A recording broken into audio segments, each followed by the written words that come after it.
Selamat datang di Cabe Channel. Jangan lupa subscribe dan nyalakan notifikasi agar tidak ketinggalan update konten dari channel ini dan kami makin semangat. Terima kasih. Satria Samudera. Buku 4. Perkawinan Setan.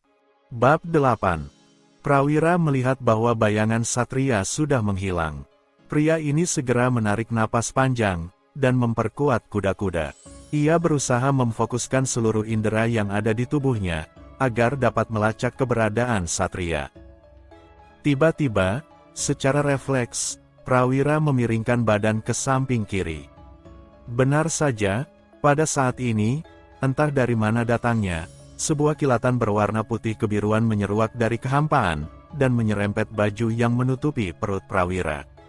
Pria ini buru-buru melompat ke belakang, mengambil jarak 3 tombak dari Satria. Sial, maki Prawira dengan ekspresi penuh kejutan. Butiran keringat sebesar biji jagung mulai menetes dari keningnya. Jika tadi aku tak memiliki insting yang terlatih, pasti perutku sudah ambrol terkena sabetannya. Satria sepertinya tak ingin memberi kesempatan. Pemuda ini segera bergerak, melesat dengan tebasan menyamping, mengincar pundak lawan. Wut! Tebasan Satria begitu cepat, dan meskipun Prawira sudah membanting diri ke kanan, pundak kirinya tetap tersayat. Kres! Rasa perih dan pedas segera menjalar. Prawira berdiri dengan agak terbungkuk, sambil memegangi pundak kirinya yang terluka. Namun, mental Prawira memang bukan isapan jempol. Ia nampaknya adalah seorang ahli yang berpengalaman, dan jelas banyak menyimpan trik.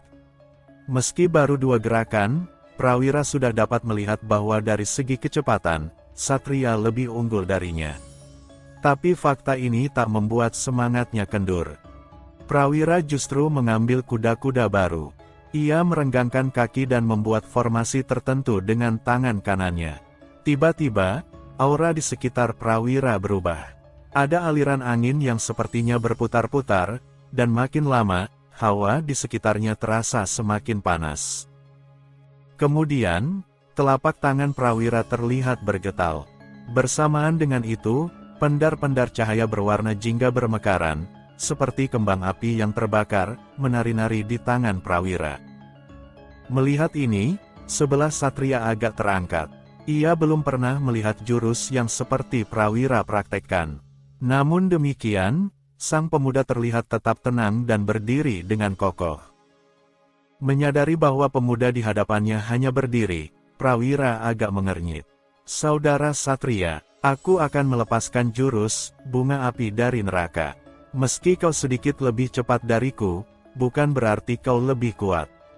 Setelah kakak pertama, aku adalah orang yang paling ahli dalam jurus bunga api. Kusarankan kau untuk menghindar, jika tak ingin celaka.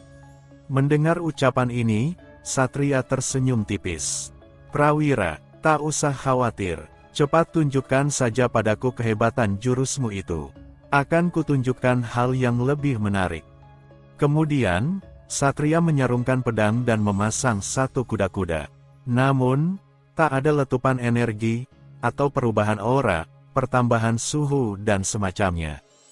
Pendek kata, semua yang ada pada Satria dan sekitarnya tetap normal seperti biasa. Meski demikian, entah bagaimana, satu perasaan aneh menyeruak di batin Prawira. Perasaan apa itu? Perasaan ngeri yang tanpa sebab. Untuk sesaat, ada keraguan di hati Prawira. Namun sekejap kemudian, pria ini kembali meneguhkan tekadnya. Saudara Satria, aku akan mengerahkan seluruh tenagaku. Jangan salahkan aku karena bertindak kejam. Heya! Prawira mendorong tangannya dan melepaskan bola energi yang berpendar itu ke arah Satria. Laksana kilat, serangan kembang api yang meletup-letup itu menerjang ke arah Satria dengan sebuah garis lurus. Kecepatannya luar biasa, begitu pula dengan kekuatan dan daya hancurnya. Serangan Prawira sangat dahsyat, terlihat bahwa ia bersungguh-sungguh dalam memberikan pukulan. Namun Satria masih belum bergerak. Begitu serangan yang dilepaskan Prawira hanya tinggal 1 tombak lagi, Satria terlihat melakukan pergerakan. Tangan kirinya ditarik ke belakang, sedangkan telapaknya membentuk seperti cakar naga. Raja Naga menyerap awan. Gumam sang pemuda pelan. Bersamaan dengan itu, tangan kiri Satria dihentakkan ke depan, langsung menghadang serangan Prawira. Melihat adegan ini, Prawira sangat terkejut. Satria memapasi serangan mematikannya dengan tangan kosong. Apakah pemuda itu sudah gila? Namun kejadian setelahnya lebih membuat pria ini terkejut. Bagaimana tidak, serangan bola api yang ia lepaskan seperti menghantam kapas, bukannya meledak, justru energi apinya semakin menyusut, sebelum akhirnya lenyap sama sekali, seperti hilang ditelan bumi. Apa yang terjadi? Kata Prawira tak percaya dengan mata terbelalak. Namun sekejap kemudian, ekspresi pria ini semakin pucat, bagaikan melihat hantu. Di hadapannya, Satria terlihat tersenyum tipis. Lalu pemuda ini mengambil langkah mundur 2 kali, memasang kuda-kuda, dan membuat segel tertentu dengan tangan kanannya. Kemudian, pendar-pendar berwarna jingga mulai menyelimuti tangan Satria, diiringi dengan tekanan energi besar dan hawa panas yang menyebar. Tidak, ini tidak mungkin, Prawira terbelalak dan tanpa sadar mundur 2 langkah ke belakang. Di hadapannya, telapak tangan kanan Satria mulai dihiasi bola energi berukuran kecil. Ia menari-nari seperti kembang api yang liar. Letupan-letupan api semakin sering terdengar. Bersamaan dengan itu, bola energi api ini semakin membesar. Kini sudah sebesar kelapa, lalu sebesar semangka, membesar lagi seperti baskom, dan begitulah seterusnya. Hanya dalam waktu 7 napas, bola energi Satria sudah sebesar gajah. Kini, bola energi milik Satria sudah tak pantas disebut kembang api, justru lebih mirip dengan matahari kecil. Tidak hanya angin panas yang tersebar, tapi letupan dan desisan gelegak apinya terdengar sangat mengerikan. Melihat ini Prawira langsung pucat. Jika Satria melepaskan serangan mematikan seperti ini, ia pasti langsung tamat. Prawira buru-buru mengangkat kedua tangan, "Saudara Satria, aku menyerah. Aku mengaku kalah. Tolong hentikan seranganmu. Aku tadi hanya main-main dan mengujimu."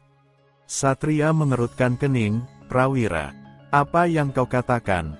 Gelegak api di tanganku terlalu berisik. Aku tak mendengar ucapanmu dengan jelas." Mendengar ini, wajah Prawira menjadi jelek. Ia langsung mengeraskan suara, "Ku bilang aku menyerah. Aku tak sungguh-sungguh." Satria mengangguk. Ia menjawab sambil tersenyum dan berteriak pula, "Baiklah. Aku mengerti. Kau memintaku untuk menyerangmu sungguh-sungguh dan kekuatan penuh. Kalau begitu bersiaplah." Prawira melotot, "Kurang ajar. Kau sengaja ingin membunuhku, kan? Apa asyiknya mengalahkan orang yang lebih lemah? Kau pendekar tak tahu malu." Satria tertawa terbahak mendengar makian dongkol Prawira. Pemuda ini segera menarik tangannya, dan dengan sekali menjentik, bola energi yang seperti matahari ini langsung hilang dalam sekejap. Keadaan berangsur-angsur kembali normal, suhu kembali turun seperti semula. Prawira menarik napas lega, ia buru-buru berlari menghampiri Satria dan mengomel, "Kamu sialan. Menyembunyikan kekuatan seperti itu. Bagaimana kalau aku tak sengaja terbunuh?" Satria melambaikan tangan, "Bukankah kamu juga menyembunyikan kekuatanmu? Aku hanya mengikuti permainan." Lalu sang pemuda menepuk pundak Prawira. "Tapi tenang saja, dari awal aku tahu kalau kau tak serius ingin membunuhku. Jadi sejak semula, aku hanya menggunakan 10% kekuatanku." Tambah Satria sambil tersenyum. Jika yang mengatakan ini adalah orang lain, Prawira akan menendang pantat orang itu dan memaki, "Berhentilah berlagak." Namun yang mengatakannya adalah Satria. Melihat pertunjukan barusan, Prawira tanpa ragu langsung percaya. Lalu pria ini teringat sesuatu, ia segera mencengkeram kerah baju Satria dan melotot. "Kurang ajar, bagaimana kau bisa mencuri jurusku? Cepat kembalikan." Satria memasang wajah datar, "Bicara yang benar, aku hanya menirunya. Lagi pula, Kau sendiri yang menunjukkannya padaku. Jika aku mencurinya, maka kau tak akan bisa menggunakan jurus itu lagi. Prawira buru-buru melepaskan Satria. Ia memasang kuda-kuda, mengatur napas, dan mempraktekkan jurus bunga api dari neraka. Pendar-pendar berwarna jingga dengan letupan-letupan kecil segera muncul. Dalam waktu singkat, bola energi sebesar kepala terkumpul. Gejolak energinya meletup ke sana kemari, membuatnya tampak seperti kembang api. Memperhatikan ini, Prawira tersenyum lega. Syukurlah, jurusku masih ada. Batinnya senang. Namun sekejap kemudian, membandingkan dengan yang sebelumnya, senyuman Prawira menjadi hambar. Ia menghela napas panjang, seakan penuh penyesalan. Satria menepuk pundak Prawira, kembang apimu yang kecil ini bagus juga. Teruslah berlatih, mungkin suatu saat akan bisa membesar, ujar sang pemuda dengan senyuman penuh arti. Prawira mendengus, pemuda licik sepertimu. Seharusnya aku mempercayai ucapan Anwar tadi. Aku sungguh tertipu, kini kau bahkan lebih menguasai jurus andalanku sendiri. Satria mendelik, apanya yang jurus andalanmu? Jurusmu adalah bunga api dari neraka. Lihat, itu kembang apimu masih ada. Kalau jurusku, namanya adalah... Satria berdeham 2 kali. Setelah agak berpikir, pemuda ini melanjutkan, jurusku adalah matahari dari neraka. Ya, ini juruku, matahari dari neraka. Ekspresi wajah Prawira semakin jelas, bahkan nama jurusnya pun begitu mirip. Satria hanya mengganti nama depannya saja, kan? Namun, setelah dipikir-pikir, bola energi Prawira memang mirip kembang api, sedangkan milik Satria seperti matahari. Pria ini hanya menghela napas, dan terpaksa menerima keadaan. Ia pun berjalan gontai, kembali ke dekat perapian. Setengah pembakaran dupa kemudian, Galuh dan Anwar telah kembali dari sungai. Keduanya terkejut melihat Prawira sedang duduk di dekat perapian, dan terlihat sangat sehat. Buset, baru ditinggal sebentar bersama Kak Satria, sepertinya kamu sudah sangat sehat. Komentar Anwar cengengesan. Mendengar ini, Prawira yang masih agak dongkol mendapatkan pelampiasan. Ia segera menjewer telinga Anwar, dan menyemprot, bocah usil. Kau memanggil dia kakak, sedangkan aku, meski aku lebih tua dari semua yang di sini, seenak jidat kau sebut, kamu. Kamu apa? Harusnya kau minimal memanggilku paman. Tak tahu adat. Anwar meronta dan membalas, tak tahu adat apa. Kehormatan itu bukan diminta, tapi didapatkan oleh orang yang pantas. Pertanyaannya, apa kamu pantas? Mata Prawira menyipit, bagus. Siapa sangka anak ingusan sepertimu ini pandai bicara. Aku jadi ragu, jangan-jangan kau ini sebenarnya sudah tua ya. Kamu menyamar jadi anak kecil untuk mencari keuntungan. Supaya gadis-gadis tidak waspada, begitu. Anwar memerah, ini fitnah. Aku bukan orang yang seperti itu. Ya kan kak, kata bocah itu seraya menoleh pada Satria. Namun Satria justru berkata, kurasa Prawira benar. Aku jadi ikutan curiga, jangan-jangan kau ini sebenarnya sudah tua. Wajah sang pemuda terlihat sangat serius. Menyaksikan adegan ini, wajah Anwar menjadi jelek. Bisa tidak kalian berdua ini jangan bekerja sama untuk membuli anak kecil? Mendengar keluhan Anwar, Prawira dan Satria tertawa terbahak-bahak. Bahkan Galuh juga ikut tertawa meski agak menahan diri. Baiklah, aku berhenti, kata Prawira sambil menepuk pundak Anwar. Satria juga menimpali, tapi Prawira benar. Mulai sekarang, kau harus lebih menghormatinya. Panggil dia paman. Anwar yang masih tampak bersungut-sungut mengangguk, baik kak. Prawira menggelengkan kepala. Anak ini menurut betul pada Satria. Padahal dari yang ia dengar, mereka bertiga bukanlah saudara kandung. Baiklah, mari kita bakar ikannya. Kebetulan, aku sudah merasa sangat lapar, kata Satria tak sabar. Tanpa banyak bicara, Keempat orang ini segera bekerja sama dan mengolah ikan hasil tangkapan Satria. Dalam waktu yang tak terlalu lama, ikan-ikan itu akhirnya matang, dan mereka santap bersama-sama. Sambil makan, Satria mengalihkan pandangan pada Prawira dan berkata, "Saudara Prawira, ada satu hal yang sebetulnya masih menggangguku."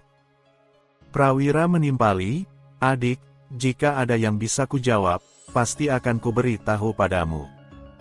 Satria menelan satu kali lalu bertanya, "Saat pertama kali kau siuman, kau meminta kami untuk meletakkan tangan di atas tanah. Apa yang terjadi? Kupikir, itu bukan tanpa alasan, kan?" Mendengar pertanyaan ini, Prawira sejenak menghentikan makan. Ia terlihat menimbang-nimbang sesuatu. Setelah terdiam, Prawira akhirnya berkata, "Adik, apa yang kamu katakan itu benar.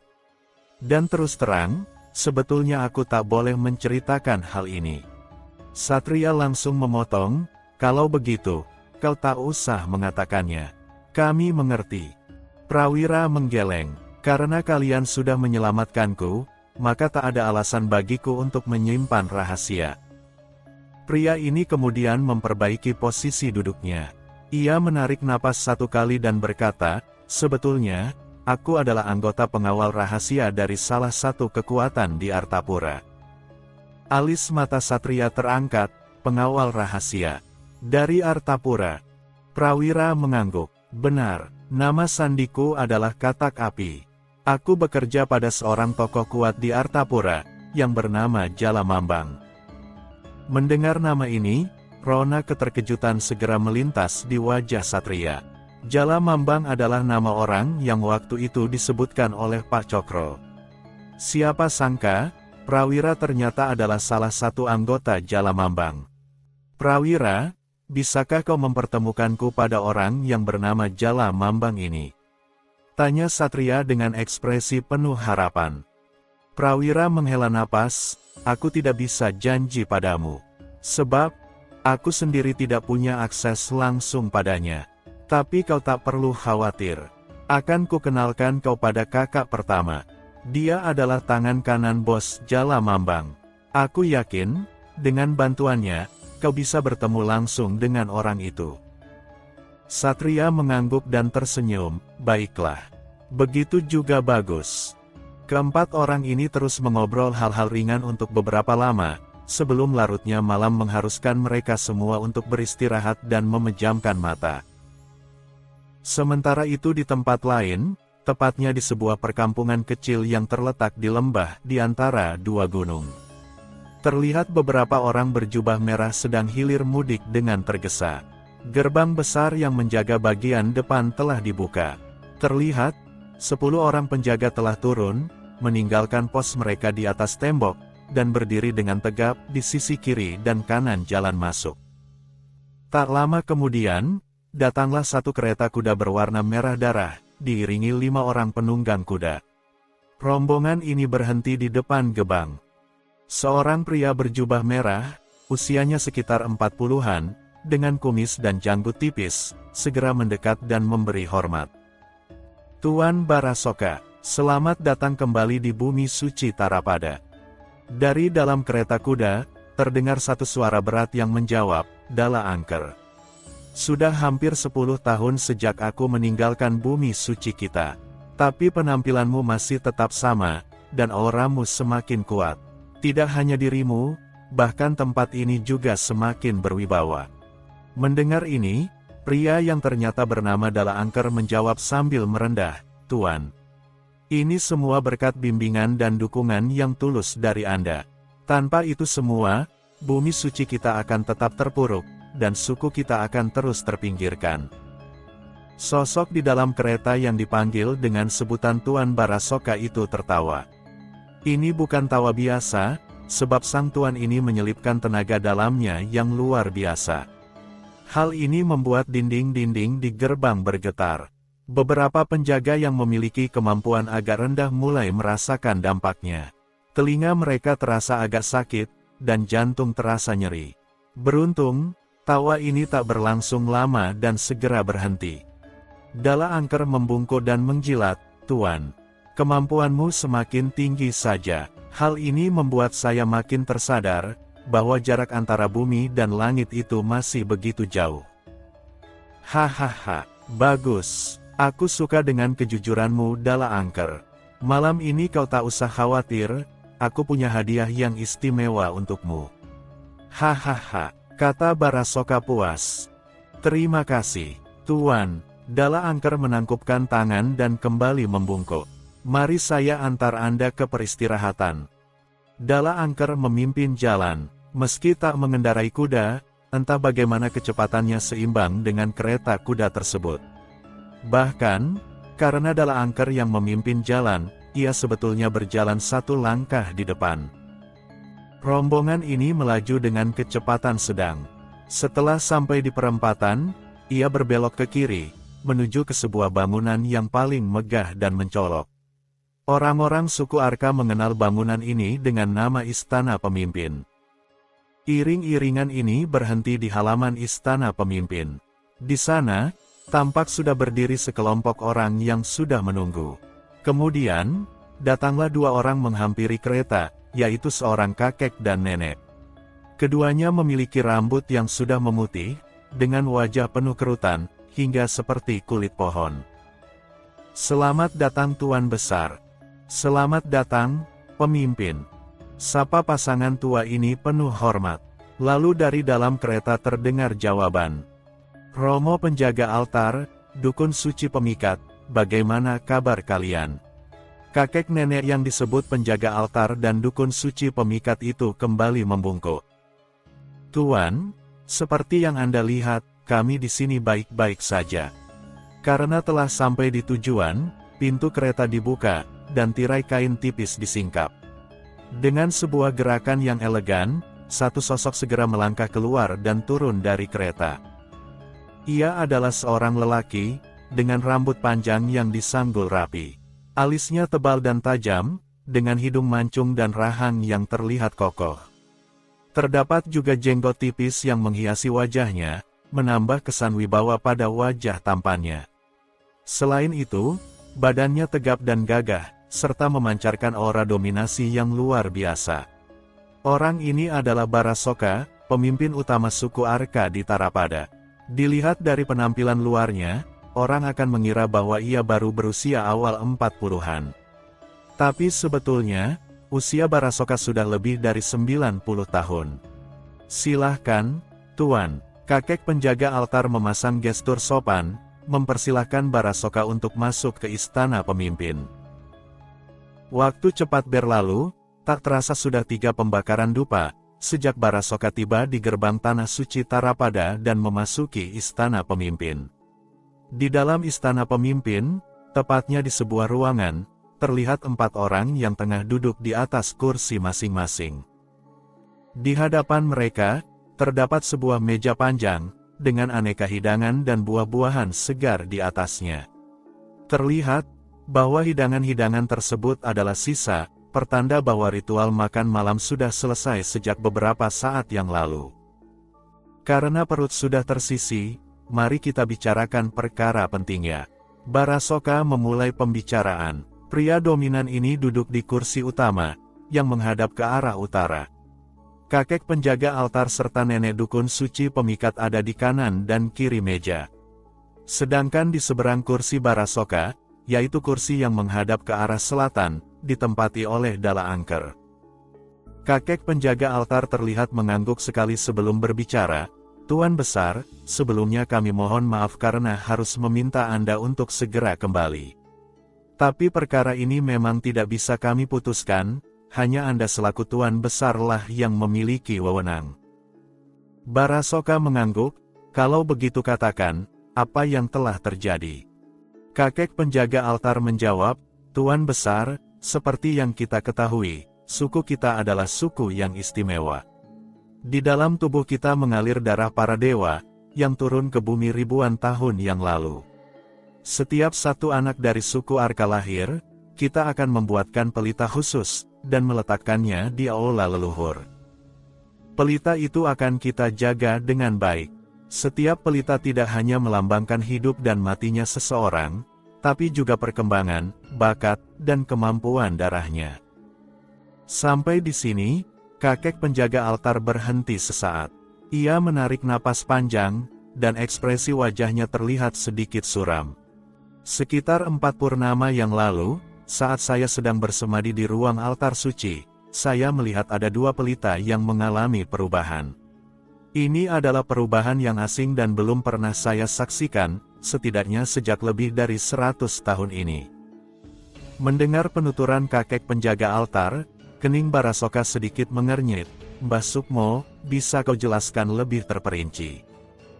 Kakek penjaga altar yang ternyata nama aslinya adalah Mbah Sukmo ini mengangguk dan berkata, seperti yang Tuan Besar ketahui, setelah 10 tahun sejak dilahirkan, pelita api darah milik semua orang di suku kita akan berubah warna.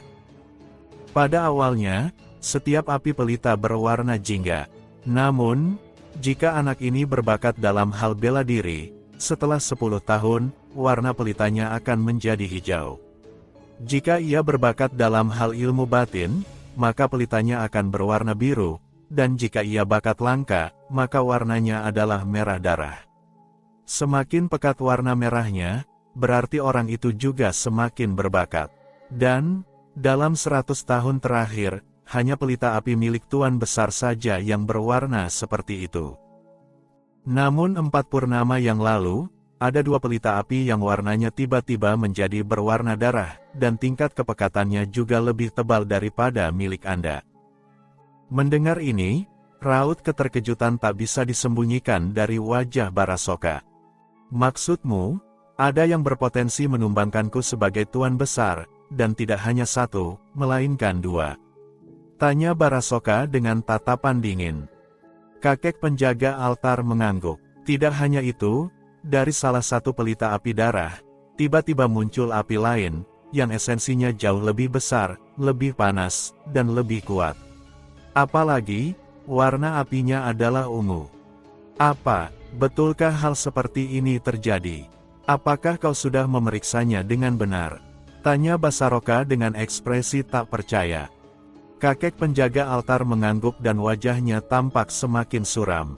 Dalam sejarah panjang suku kita, menurut catatan para leluhur, munculnya lebih dari 1 pelita api berwarna darah memang pernah terjadi. Namun untuk pelita api darah yang melahirkan pelita lain berwarna ungu, hal ini belum pernah terjadi sebelumnya. Untuk sesaat, ruangan ini diliputi kesunyian. Barasoka kemudian menoleh pada nenek dukun suci pemikat dan bertanya, "Nyai pemikat, apa ada yang ingin kau katakan?" Nenek berwajah dingin ini menjawab, "Pemimpin, untuk 2 pelita yang sekarang berwarna merah darah, kita bisa mengatasinya dengan cara yang biasa. Adapun tentang pelita yang berwarna ungu, aku masih belum memiliki petunjuk apapun. Hanya saja, firasatku mengatakan, ini adalah pertanda buruk bagi suku kita." Barasoka menatap dengan tajam, "Kalau begitu apa pandanganmu?" Nenek dukun suci pemikat menjawab, "Kita atasi dulu pemilik 2 pelita warna darah. Jika nanti muncul pemilik pelita ungu, dengan keberadaan pemimpin, saya yakin kita bisa mengatasinya. Yang lalu-lalu juga begitu, kan? Ini bukan pertama kalinya kepentingan suku kita dalam ancaman, dan kita selalu berhasil mengatasinya." Mendengar penuturan nenek dukun suci, Barasoka terlihat sedikit lebih lega. Ia lalu menoleh pada kakek penjaga altar. "Siapa pemilik 2 pelita darah itu?" Dengan ekspresi suram, kakek penjaga altar menjawab, "Tuan Besar, perlu saya sampaikan bahwa kedua pelita itu adalah milik si kembar." Kening Barasoka mengernyit, "Apa? Milik si kembar? Maksudmu Gading dan Puspa?"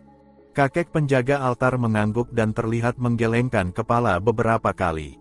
Untuk sesaat, ruangan kembali diliputi kesunyian. Barasoka memijit keningnya beberapa kali. Ini ia baru paham, mengapa sampai 3 tetua darah Tarapada tidak bisa memutuskan tindakan. Ternyata, semuanya terkait dengan perkara si kembar. Barasoka menarik napas pendek, wajahnya terlihat seperti telah memutuskan sesuatu. "Baiklah, aku sudah tahu apa yang harus dilakukan. Pertemuan kita cukup sampai di sini. Pesanku, jangan sampai pembahasan kita malam ini bocor keluar. Kemudian, pemimpin suku Arka ini menoleh pada Dala Angker dan berkata, Dala Angker, besok pagi, undang Gading dan Puspa untuk menemuiku. Kau mengerti, kan? Dala Angker mengangguk, baik, Ketua. Bawahan siap menjalankan perintah. Bersambung.